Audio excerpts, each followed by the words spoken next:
the parade field, ladies and gentlemen, take a long, hard look. What you're about to see standing out there will be representative of the noblest strata of our society. These new infantrymen and their trainers, the storied drill sergeants, are America's 21st century Spartans. They're an element of that small segment of our population that guards the national wall of defense. And as arrogant as this will sound, it's what makes them better than the average young American man. Not better in a material, snide, or cocky sort of way, but better as it relates to doing something versus hanging out in a coffee shop, talking and criticizing. Anyone can talk about what should be done at any given moment, but most men won't do anything about it. Yet the men you are about to see standing in formation before you have chosen to take that stand, to defend our nation's walls, and tell the ever-present enemy who wants to destroy our way of life, not today, not on my watch. These warriors in front of us today, all volunteers, have joined the Army, but more importantly, the infantry in a time of war. They have chosen to serve their nation at a time when they know full well that they will be deployed for a year or more to Iraq or Afghanistan or other austere locations in support of freedom and the global war on terror by their commander-in-chief. Yet until recently, their service and that of those who went before and those who will come after had never before been recognized or preserved. On March 19, 2009, in order to tangibly link the commitment of today's soldiers with their legendary predecessors, this beautiful parade ground was seeded with soil that was taken from significant battles in our nation's major wars. On that date, a hero or descendant of a hero of these battles spread soil on the very place where your soldiers will walk when they pass in review.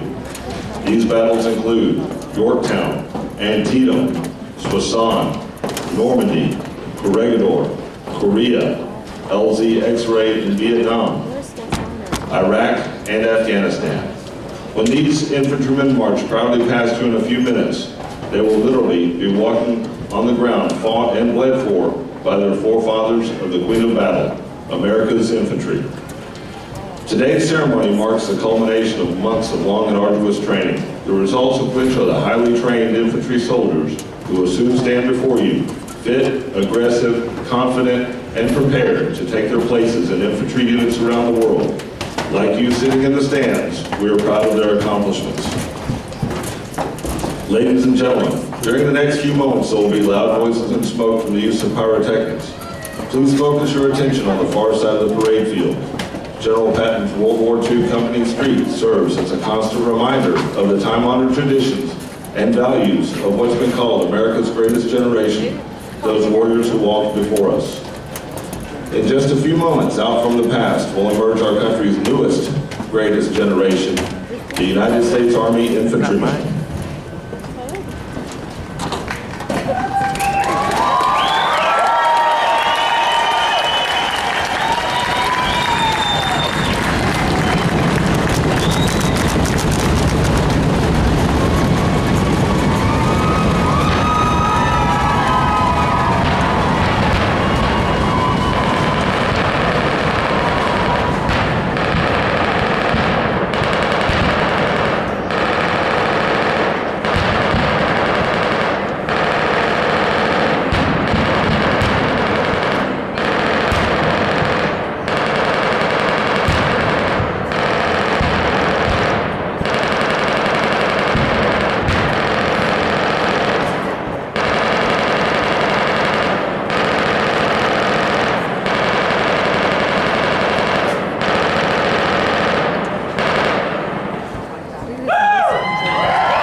This is the Infantry Rifle Squad. The American infantryman has the most challenging job of any member of the armed forces. He carries the fight to the enemy around the world. He is the standard bearer for all the armies of the world, leading by example in the fight to defend freedom against ruthless terror. With the increased firepower and lethality of today's weapons, every infantryman must be trained to standard in over 200 tasks to defeat America's enemies on any battlefield. The infantrymen graduating today are accomplished marksmen, able to engage the enemy day and night. They understand how to shoot, move, and communicate as a team. They are adaptable warriors who can fight as a mechanized force, from strikers or Bradleys, from the sky as airborne or air assault, and whose training is the basis for our elite special operations warriors, Army Rangers, Green Berets, and Delta operators. Yet most importantly, they are patriots who, in a time of war, raised their right hand and swore an oath to God and country to defend the Constitution of the United States against any enemy, if called upon to fight building to building in Baghdad or Fallujah, to clear the ridges of Mazar-e-Sharif or Jalalabad in Afghanistan, or to deliver aid and provide security in the Horn of Africa, or even the storm-ravaged American heartland of the Caribbean. These men make the difference in this global war on terror. Ladies and gentlemen, the Infantry Rifle Squad.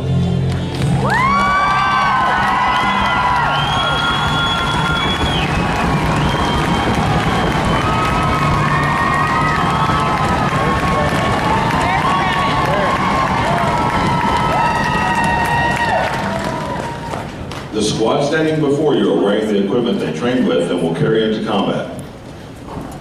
The squad is led by a staff sergeant. He is armed with an M4 carbine. The M4 carbine is the latest evolution of the M16 family and is designed for use in vehicles in close quarters combat. The squad has 2 fire teams. Each fire team is led by a sergeant. He is also armed with an M4 carbine. This carbine is fully modular with an integrated receiver rail system that can mount the M68 close combat optic and an AN-PQ2 Alpha infrared laser designator used to engage targets at night. Each fire team has 1 automatic rifleman. He is armed with an M249 squad automatic weapon. This is the squad and vehicle light machine gun. It has a sustained rate of fire of 100 rounds per minute and weighs 17 pounds. That's the one he had to carry. Each fire team has 1 grenadier. He is armed with an M16 A4 rifle and an M203 grenade launcher. It fires a variety of 40mm grenades to include high explosive, illumination, colored smoke, and buckshot. The M203 provides an invaluable indirect fire capability to the infantry squad. The remaining soldiers in each fire team are the riflemen.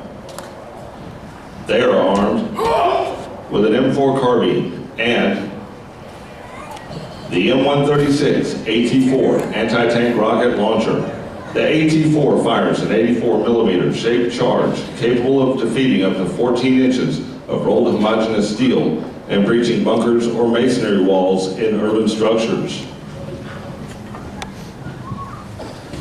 Additionally, each one of these soldiers is wearing the advanced combat helmet with the AN-PBS-14 monocular night vision device. This night vision device allows the soldier to see in almost all low or no light conditions. Coupled with a laser designator on his weapon, he can place effective fire on all targets at night. On his torso, he is wearing interceptor body armor, or IBA, which consists of 2 armor plates capable of stopping small arms fire and fragmentation. Additionally, he is wearing ballistic eye protection, knee and elbow pads, and a water hydration system.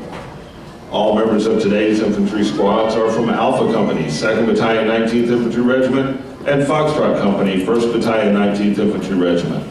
Ladies and gentlemen, this is the modern-day warrior, armed and equipped to fight and win anywhere, anytime, in any type of terrain against any enemy.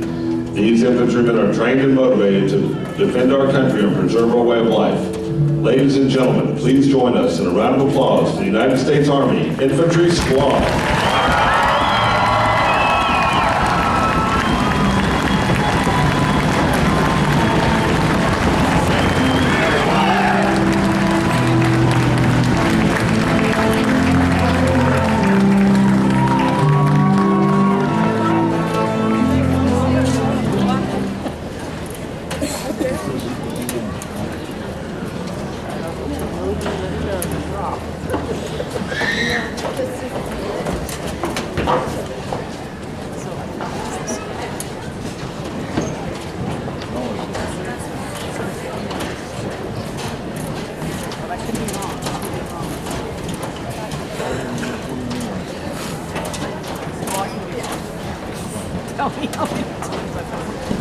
Today, this week. Did you see it, Brandon? Yeah.